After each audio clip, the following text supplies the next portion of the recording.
Welcome back, everyone. No matter where you are, no matter what time it may be, I hope y'all are doing well out there. I have some encounters tonight that are a little different, but just as unsettling as the rest. These aren't just sightings of Dogman. These are accounts from people who say the creature didn't just show itself, it actually spoke. Voices calling their names, words whispered at windows, laughter that wasn't human, even full sentences that made it clear whatever this thing is, it knows exactly how to communicate with people. Are these creatures flesh and blood? Are they something else entirely?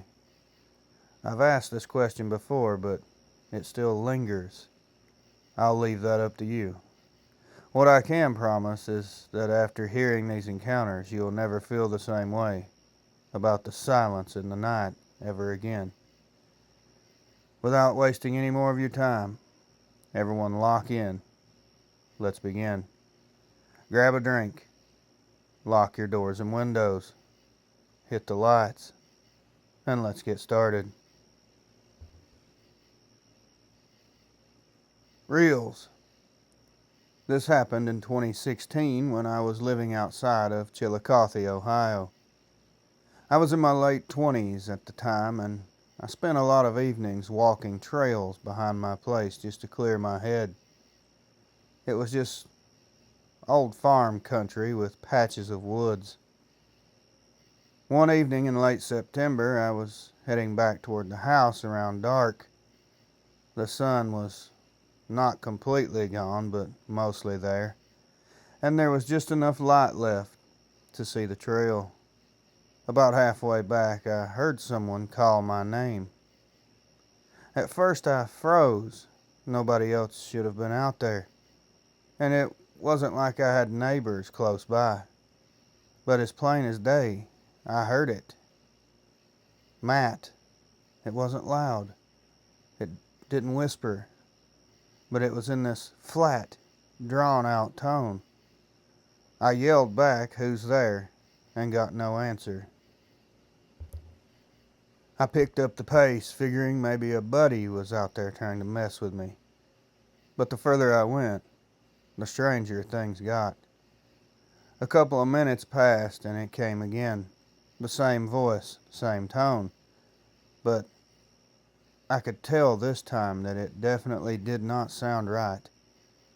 This sounded like someone trying to copy my mother's voice, but it was way off, way deeper, and it sounded hollow. That's when I realized I was also being followed. The bushes just inside the trees were moving. Something was following me, and whatever it was, I could tell it wasn't on four legs. I could make it out clearly, and I could hear the weight of it. I began looking all around me, and I swear I saw a giant head of a wolf peek out from behind a tree about 50 yards away and stare at me. I broke into a jog, and that's when I heard my name get called again. This time it was really loud, almost angry. Then came another sound that chills me to the bone. It was a growl that held out deep, then turned into a word. It said, "Go." I ran the rest of the way home, slammed the back door, locked it. I remember shaking violently. I couldn't even turn the light on at first. The next morning I went back out there, determined to prove to myself that I was imagining things. About 50 yards from the house, I found claw marks on a tree about 7 feet up. I haven't walked that trail again. Whatever that thing was, it wanted me gone, and it knew my name. How did it know my name? Matt K. Hello, Reels. I've fought myself at least 100 times about whether or not to share this encounter. You've always been straight with us listeners, so I guess I'll give you my encounter straight as well. My name's Douglas. This happened to me in 2004 when I was camping with two friends in the Cherokee National Forest, eastern Tennessee. We were in our early 20s, and we were all off work that weekend. We'd hiked about 3 miles into the woods, set up camp near a creek. That first night was pretty cool, actually. It's a good memory. It's a shame that the good memory's tainted with horrifying ones. We grilled hot dogs, passed a few drinks around. By 11, the fire was down to coals, and we were just ready to go to bed. Then we all started hearing this sound. At first I thought it could be another group of people camping nearby. It sounded like a person laughing, but the laugh just did not sound human. It wasn't joyful. It was stretched out, high-pitched at the start and then dropping deep at the end, almost like it was mocking us. My buddy Kay called out, said hello several times, asked if someone was out there, but nobody answered. Instead, the laugh came back, only closer this time. We all grabbed our flashlights and started looking around in the trees. The beams didn't catch much, not at first. Just the white bark of sycamores and dark undergrowth. It was pitch black out there that night. Then one of our lights passed over something that made us all go dead quiet. About 30 feet back there was a shape. It was something really tall, standing upright. But it was too broad and too still to be a man. The beam caught its face for a split second, and I'll never forget it. It wasn't like looking at an animal. The skin around the snout or mouth, I don't even know what to call it. It was wrinkled like it was curled into a grin. Its teeth caught the light, long and jagged, and the eyes, they didn't glow bright, but they reflected back a pale shine like glass. This upright wolf-shaped creature, it leaned forward in a slightly hunched position, and I saw its eyes narrow, and it laughed again. It was the same exact sound as before. Mocking, stretched out, unnatural. We all went back toward the fire, none of us saying a word. The thing didn't move, it just stood there, watching.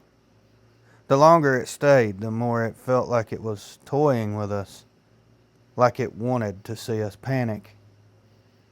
Finally, Kay pulled a flare from his pack and lit it. The red light just washed across the trees, and when we swung it toward the thing, it was gone. I never heard it run. I never heard any sounds at all. It just disappeared. The thing was gone. Of course, we all wanted to leave that night, but none of us were willing to stumble around out there in the dark. We built the fire up as big as we could without burning the entire forest down. The fire was blazing, and we kept it like that until the sun came up. As soon as we could see well enough, we checked the area before leaving. About 20 feet from where it had stood, we found these tracks in the dirt. They weren't like anything we'd ever seen. They were too long for human prints, but they weren't shaped like a bear or anything else either. It was almost like a foot, but there was canine prints mixed in, and there were deep impressions where claws had dug in on the end. We packed up and got out of there without breakfast. Nobody talked for the first mile. Finally, my other buddy, Jay, just said that thing was laughing at us. We all agreed, but none of us had the guts to say it until then. I've went camping a few times since that happened, but I never go too deep into the woods. And I will give you this warning. When you go in the woods and everything goes quiet, and you hear a voice or anything that sounds slightly human but somewhat robotic, soulless, please do yourself a favor. Leave if you can. Douglas H. Hello. Now, I'm not really good at writing things out like this, but this is something that's been with me since 1999, and it definitely still bothers me deeply. My name is Cynthia.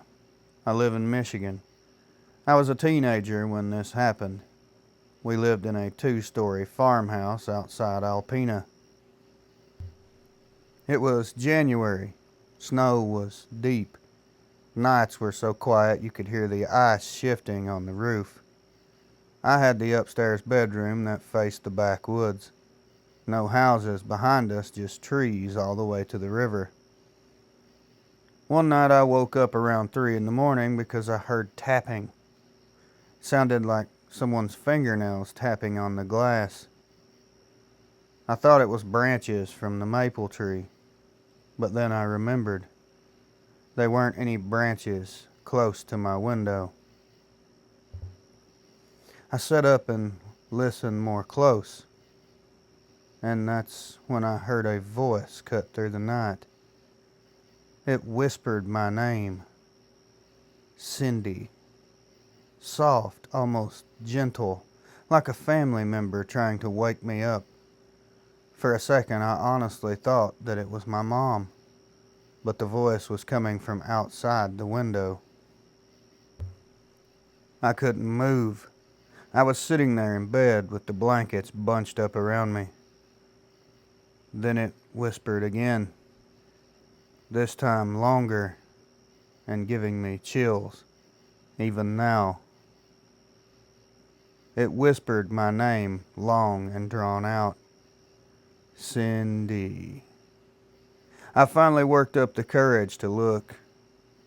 The moon was bright enough that I could see the outline of something standing right at my 2nd-story window. It would have had to have been at least 9 to 10 feet tall. There is no way in hell that a man would be tall enough for his head to reach up that high. I saw broad shoulders that nearly filled the entire window frame. I could see the head. I couldn't make out fine details, just the shape of it was obvious. It was something canine with ears, pointy ones, and it had a long muzzle that it had pressed up close to the glass. Right after I saw it, it whispered one last time. Only this time the tone changed. It was deeper, harsher, almost what I would call demonic. And it said, "Come outside. I need help." I screamed for my dad, and when he came running with a shotgun, the window was empty. He went outside barefoot in the snow, circling the house. He came back pale as a sheet. He said he saw tracks in the snow leading from the woods straight to my window, then back again. But they weren't animal tracks, not any that he could identify. That same winter, our dogs started to refuse to go into the backyard when it was dark. They'd just sit on the porch growling, looking at the trees. My dad eventually had enough, and nailed my window shut, and put blackout curtains up. I didn't argue. It's been more than 20 years, and I still cannot sleep with curtains open. I can't explain what I saw that night, but I'll never forget that sound. The sound of it whispering my name, like it knew me personally. What are these things? Cynthia. Hello, young man. This is something that isn't easy for me to talk about, but I'm hoping putting it into words and telling someone that believes me might help me shed some of the weight of this burden. My real name's Leonard, but you can just call me Leo. I'm 61, but this took place when I was a boy in the summer of 1974. We lived on a small farm outside of Corbin, Kentucky. It was a much simpler life back then. We had a handful of cows, a tobacco field, and a rickety old barn that had been there since my granddad's time. Back then, kids were expected to pull their weight. One of my chores was making sure the cows were shut up in the barn at night. It was around mid-July. It was humid and sticky. One of those nights where the air is just heavy and you can smell the earth itself. I just finished supper and was heading out with a lantern to latch the barn doors. I remember noticing how quiet it was. Usually you'd hear frogs, crickets, or whippoorwills, but that night it felt like everything had hushed. I didn't really think much of it at first. Sometimes that happens before a storm, you know. When I got closer to the barn, the cows were restless.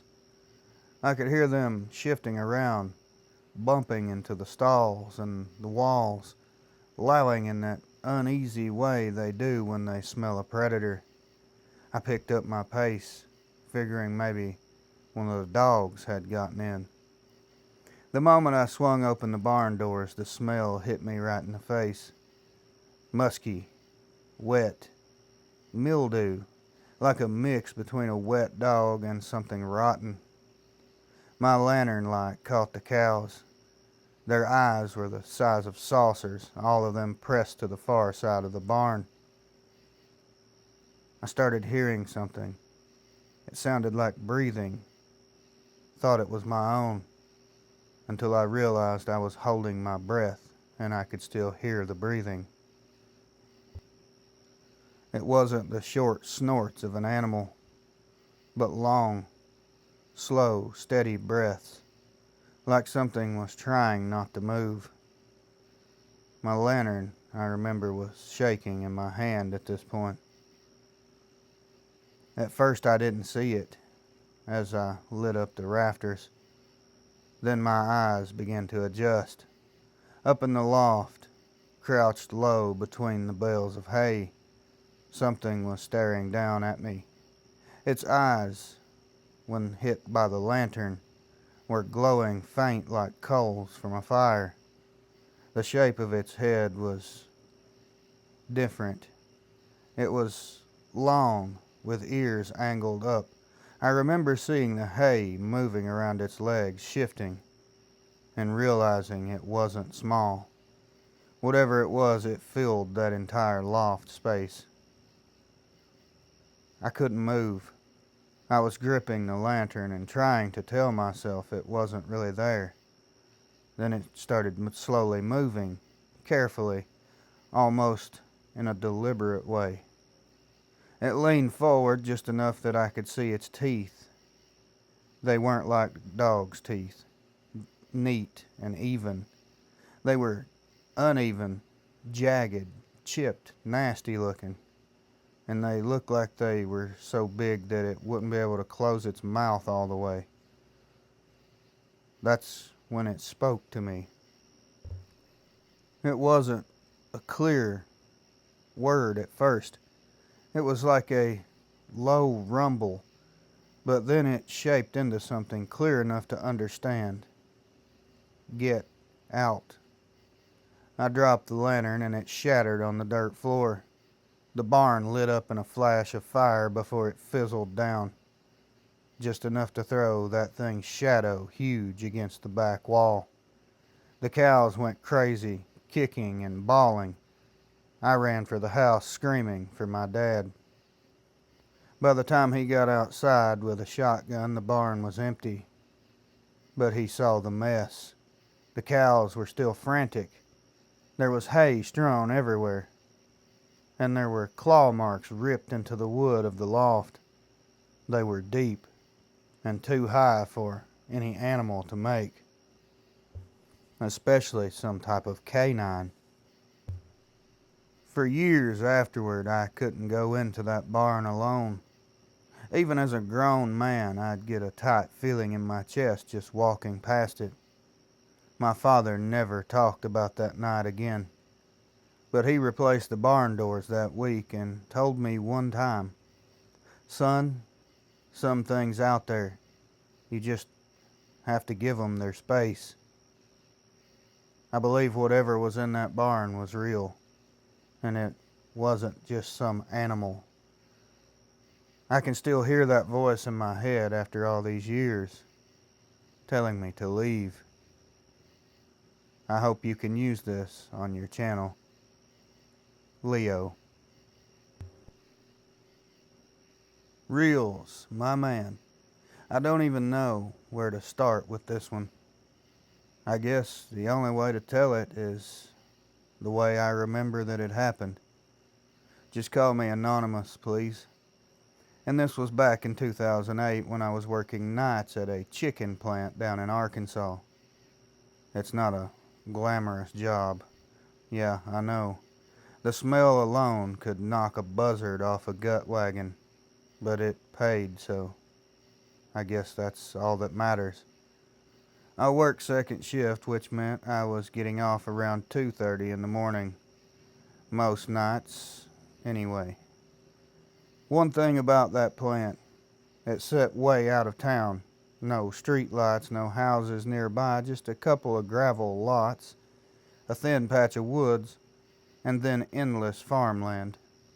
It always felt sketchy walking out there to my truck after work, especially on nights I was the last one out. So this one night I'm heading out with my lunchbox ready to go home and crash. I unlocked my truck, threw my stuff inside, and as I'm about to climb in, I hear someone say my name. It was clear as a bell. I heard someone say my name. Now I don't spook easy, but hearing your name out in the middle of nowhere when you know you're alone, that'll freeze you up real quick.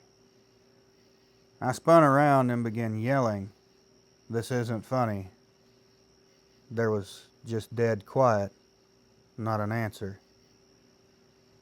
I thought for sure one of my coworkers, and they were this type of guys, were trying to screw with me, hiding in the woods. So I start laughing and just get in the truck. As soon as I started it, I hear it again. Only this time it didn't sound human at all. It was kind of like it growled through a throat that wasn't made for words. And I heard my name in there. It was garbled and hard to pick up, but it was there. Now I'm thinking, okay, this is definitely not funny anymore. I flip on the headlights to leave, and it was standing directly in front of me. But it was standing just past the gravel lot right on the edge of where the woods started. It was tall as hell, built like it could bend a steel pole in half. It had fur hanging shaggy off of its arms, and that head, I can't even do it justice with words. Think wolf, but stretched taller, sharper, almost like a coyote crossed with something meaner. The teeth was shining in the headlights, and it looked like it was grinning at me. I didn't realize at first, but I was gripping the steering wheel so hard my knuckles began to hurt. Then it did something that still makes me question everything to this day. It repeated my name again, only this time it says it in the same exact tone I had just yelled out, like it was mocking me. Brother, I just about lost control of my bowels right then and there. I slammed the truck into drive and tore out of that lot, slinging gravel everywhere. In the rear view mirror, I saw it still standing there, watching me, like it had plenty of time, like it just wanted to see me flee in terror. The crazy part? A week later, another guy I worked with swore he heard something call his name in that same exact lot. He quit 2 months after that. I never got to talk to him about what happened, but I could take a wild guess. I still work nights sometimes, but different job now, of course. But I will tell you this. I myself, after that, never ignored that gut feeling again. You always trust your instincts, kid. They're there for a reason. It's called survival. And if you ever hear something call out your name or speak to you when there shouldn't be anyone there, do not answer back. Just get out of there. Thank you, Reels, for your time. Hi there, Reels. I don't tell this story to people I know. My wife doesn't even know everything. I've packed this around since I was 17 years old, and I'm 52 now. I need to write it out because it still crawls inside my head at nighttime. It was 1989 outside of a little place called Pine Grove, Pennsylvania. Back then, me and two friends would hike and camp all over the coal country hollows. Old strip mines. There were abandoned cabins, places our parents warned us about and told us not to go. We thought we were tough. We found out we weren't. We set up our camp in this hollow where there was an old shack half rotted. The roof was completely gone in spots and the boards were gray with age. We thought it was cool, like something out of a movie. We built us a fire inside the frame, set up telling dumb jokes and scary stories until the fire died down. I woke up in the middle of the night to the sound of someone crying. At first I thought it was one of my buddies out there trying to be funny. That's when I realized it was coming from the trees outside, and my buddies were around me. It was a low sobbing, almost reminded me of a child. I shook my friend awake, but when the sound changed, I wish I hadn't. The crying turned into laughter, sharp, broken, not normal. Then a voice rattled out. It wasn't loud, but it was clear. Not really clear, but clear enough that I could make out words. Come here. Both of us couldn't move. I don't think either of us was breathing. We heard it again, only the second time it was my friend's name. Drew. It was like it was rolling the sound around in its mouth. Drew looked at me with his eyes bugged out, and that's when we heard footsteps, heavy footsteps, and they were circling the outside of that shack. Now we were trapped by whatever this was. I peeked through a gap in the boards, and my stomach knotted up. Standing out there, past the glow of our dying fire, was this tall creature. I couldn't see all of it, but I could clearly see the shape, the outline. Its head was too big. and I could see it had standing up ears like a dog. The firelight was the only light we had, but it was enough for me to see this thing's face when it smiled at me. It whispered to us again. It was way closer this time. It said Drew's name. We ran. We didn't even grab our packs. We didn't put out the fire. We didn't care about anything but getting out of there alive. We just ran blindly through the dark. I don't know how many times branches whipped me in my face, but I didn't stop. That voice followed us for a long time, always right behind us, always calling Drew's name. When we finally reached the road and caught our breath, we realized quickly that our third friend was gone. Thank God he came out of the woods 10 minutes later, as white as a ghost. He said he had hidden under a rock ledge while we were running, and he swore it walked right past him so close he could smell it. Wet fur and something like copper. We never really talked about it after that. Not once. Drew joined the military right after high school and never came back to Pennsylvania. The other friend moved to Florida. Me, I stayed. And every time I drive past that hollow, I feel like I'm gonna vomit. I really don't know what it was. It appeared to be your Dogman, but who's to say? All I know is it could talk, and it knew our names. And that's enough to haunt a man for a lifetime. Trust me, I know. We're all haunted by something. Name withheld. Reels. I don't really know how to start this. I've written it down 3 times already and deleted it each time because it just doesn't sound right when I try to explain it. Nothing about that night makes sense, but I'll give it another shot. This was 2013, just outside of Ville Platte, Louisiana. I was visiting my cousin for a week, and we were staying at his trailer not far from the woods.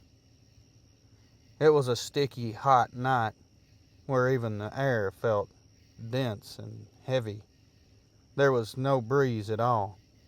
The bugs were extremely loud in every direction. We were sitting outside around 11 just talking. His dog, a big mutt that usually barks at everything, was acting strange. He wasn't barking or whining, he was just staring at the trees with his ears pinned back.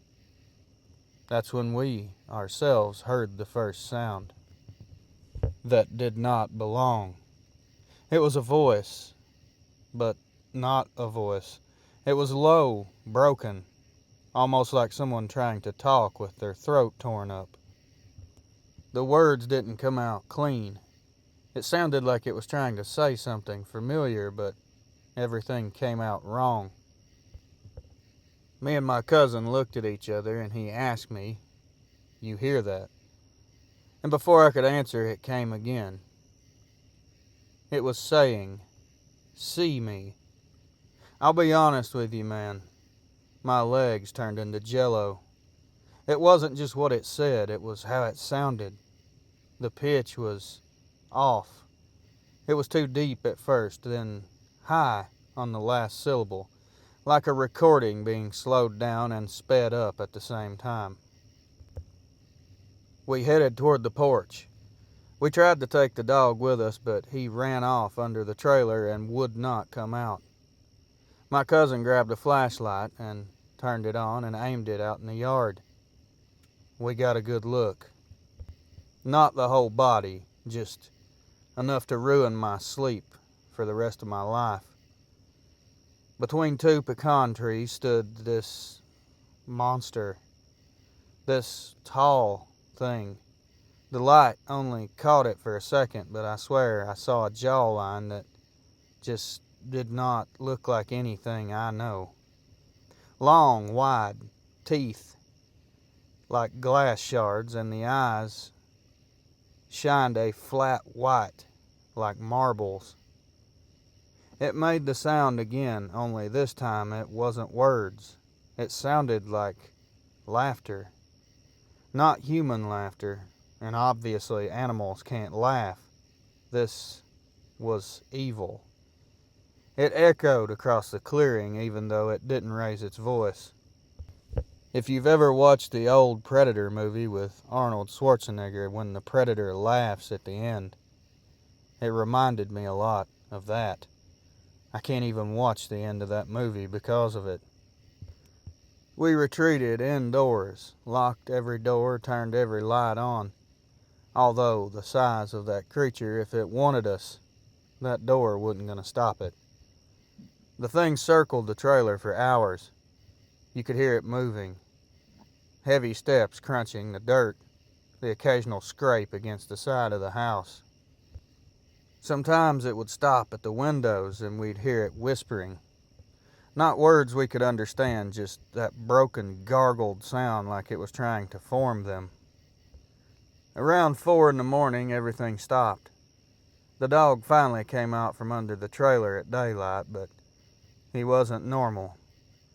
He was always shaking, and if you tried to pet him, he would urinate on himself. My cousin told me the dog wouldn't eat for almost a week after that, but I guess he finally came around. I left the next day. I wouldn't go back out there for any amount of money. My cousin still lives there, but he swears up and down he's never heard or seen anything after that. I've heard all these Dogman stories for years, but I don't hear of them very often where these things speak to people. Is this a common thing? Do you hear other people talk about this? Just very curious how many other people have experienced this type of encounter. I guess I'll go ahead and send you this email as it's describing what happened as good as I can possibly do it. I hope you can share this. I would really like to read some comments and get some feedback. BL. Reels. I told myself I would never share this with anyone, but after finding your channel and being a part of this community, well, I don't comment very often, but I do listen. And I see how nice everyone is, how you always say no one's alone. I guess I need to finally get this off my chest. This was 1997, up in the mountains of West Virginia near Webster Springs. I was 19. My uncle had some land back there, mostly just hunting ground. He had this little shack, one room we'd stay in during the season. I went out by myself for the first time that year. I wanted to prove I could handle it. I wanted to prove I was a man. I got up there late one evening. Too late, really. I decided to just crash in the shack and hunt the next morning. It was a simple place, wood stove, a little cot for sleeping on, nothing else, no electricity. So I set a lantern on the table. I read a little, then turned it off and tried to sleep. That's when all the hell started. This is the moment that my life changed forever. My beliefs, my day-to-day routine, my complete understanding of the world around me, everything changed. I woke up to the sound of footsteps outside, very heavy steps, moving around in circles around that shack. My mind went straight to Black Bear because whatever it was pretty big. But then I heard something scrape down the outside of the wall. It sounded to me like claws dragging across wood. My chest tightened and I told myself just stay quiet, and whatever it is, it'll leave. I have nightmares at least once a week hearing this. It was a voice, a rough, raspy, growly voice, but it was clear enough. It said my name. I sat bolt upright on that cot, every hair on my body standing up. Nobody else knew I was there. Nobody. I hadn't told a soul except my uncle, and he was 100 miles away. I was going to have to be that man that I came here to be. I heard it say my name again. It was right on the other side of the wall, next to me this time. The thoughts of whatever this was, standing just feet away from me, separated by this thin wooden wall, is enough to break anyone. I've never felt fear quite like that. I couldn't tell you how long this went on. Minutes, hours, everything just blurred together. Time didn't make sense. Nothing made sense. At one point it pressed against the door hard enough that the hinges started groaning. I thought it was coming in. I thought I was going to die right then and there.